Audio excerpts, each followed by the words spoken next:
Welcome to a tier list on every video game based on my memory I played. So it's based on my memory, so the video is not too goddamn long. Because if I'm relying on absolutely almost no memory whatsoever in a game I played like a decade ago, it's gonna be an inaccurate answer. So first in our absolute garbage video game territory is Among Us. No challenge, nobody uses evidence whatsoever, they just guess the color and basically let the imposter win. It's just a terrible game. Baldi's Basics is just bad. Like, at least it offers more challenge than Among Us, but it's just bad. I don't know how you could enjoy that game. Yeah, next we got Beat Saber, where they take a rhythm game but put it into VR. I say it's a good rhythm game, without question. And also, I think it has mod support, so yeah, it definitely deserves that. I think I see the last good Call of Duty game, which happened over a decade ago at this point. So Call of Duty Black Ops 2, which is the only Call of Duty game I played for a reason, inputting in amazing. Without question. Cuphead, I think, deserves amazing because one, it got its freaking own show for a reason,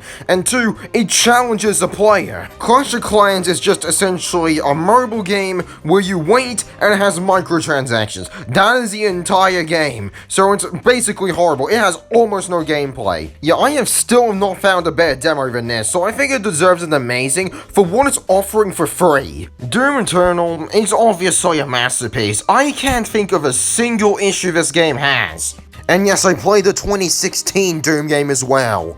But not every Bethesda game is good. Fallout 3 is one of them. The world building is nonsense. The antagonist that shows in the end makes no sense about his motivations whatsoever. Well, this one is the definition of an game. I remember playing this as a kid and I replayed it recently and yeah, it's Basically, I should have played God of War than that. And also Evolve? Once Evolve, it's absolute garbage. It's literally trying to sell you the color blue for $5. And Fall Guys belongs in absolute garbage. Like, legit, good luck trying to win a match there, it is massively luck-based. Gary's mod is obviously amazing, without question. Like, you can be creative, and there's a ton of possibilities with that game with mods. What more do I need to say? Five Nights at Freddy's, I never liked at all. The game is just essentially watching animatronics and then closing the door. If you don't do that quick enough or you're not careful, you'll get jump scared. That is the entire game, and most of Five Nights at Freddy's 2, 3, 4. Yes, I know it has hidden lore, but I can't care about the lore if all I'm doing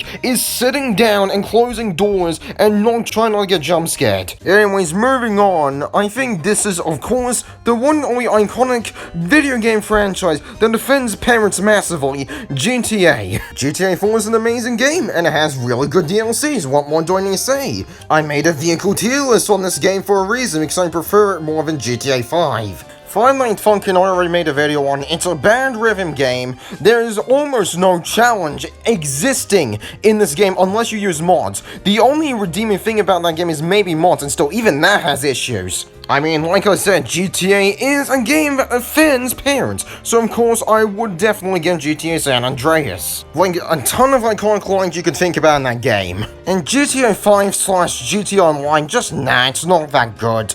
I mean, giving the characters' abilities superpowers is a bad idea for a GTA game. Halo 3 is where Halo should have ended. They literally prepared this as the ending of the entire trilogy. Far Cry 3 is the only Far Cry game I got interested in, and this game's lines basically describe the Far Cry series afterwards. It's just the same thing over and over and over again. The first Wolfenstein game is a good game. Like, it has free and Golden for survival maps that are way too easy and way too open, with as barely any spawns for infected, and of course it's really goddamn buggy, so it's basically very bloody unbalanced for the survivors.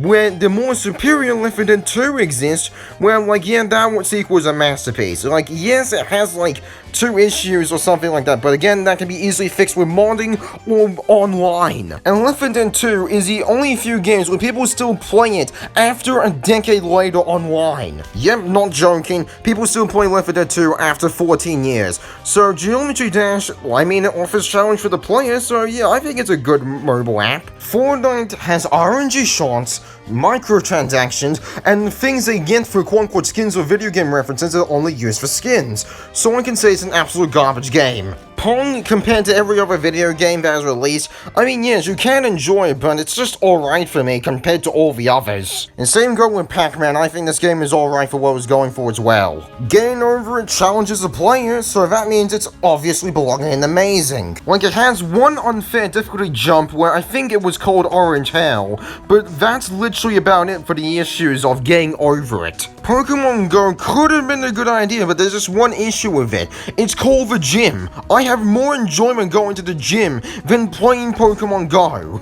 And also, this game encourages you to walk, so if you're walking in the city with this game, expect to bump somebody because of it. Plants vs. Zombies is a good tower defense game. It's like the only freaking game where the flower someone helps you. Paper Please is obviously an amazing game for me. I know it's not for everybody, but again, for me, I think it's really amazing for what it's going for. Spawn could have been a great game if it was not from EA.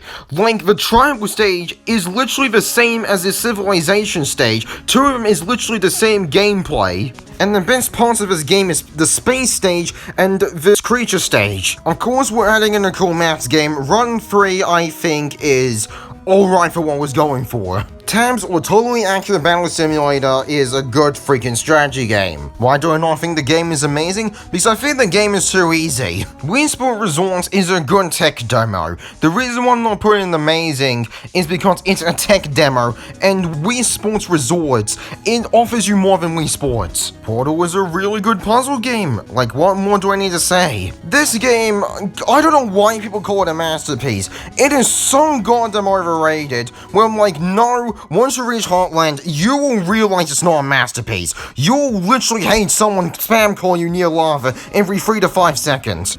Roblox, I'm anti-Roblox for a reason. Of course I put in absolute garbage. They lost $1 billion in 2022 for a reason. Witcher 3, I mean, yes, the Wild Hunt is underdeveloped, but the thing is, this has the best DLC I've ever seen in video game history. Heart of Stone, best narrative, Blood and Wine, best gameplay DLCs I could possibly think about. Metal Gear Rising I was gonna put in good because I thought the game was too easy until I realized very hard and revenges exist, and then I found that the antagonists here have backstories when they show about Noah with the Codex, so I think Metal Gear Rising deserves amazing. Metal Gear Solid 5 is a definition of the most boring tutorial beginning mission possible, and also I can't bring myself to care about this story at all.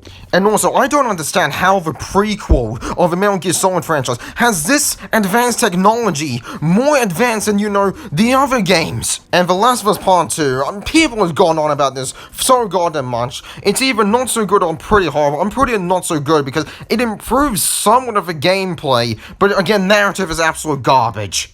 Back 4 Blood, I nearly forgot about that. Yeah, it's absolute garbage. Like, literally, they've given up on the cutscenes later on in the game. And Uno is alright. Like, you have to try to make Uno not enjoyable. It's just a board game with simple gameplay. And also for other games, well, here's what I would rank them. Call of the Lamb, I would put in good, because I can't call a game amazing if literally your own cult members can build impressive buildings, yet they can't cook and they can't bury their own bodies. And you know what, I'll just give a way more shorter version because this video is literally 8 minutes long right now.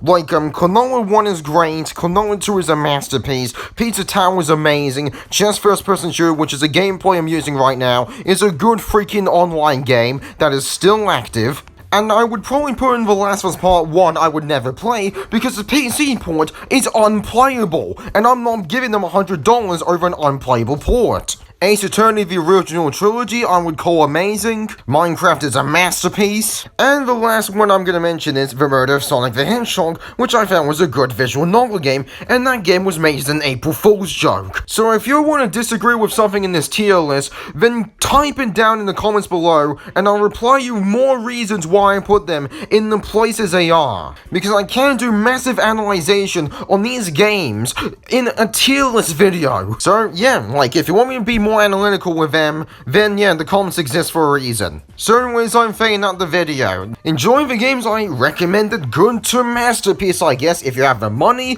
or not.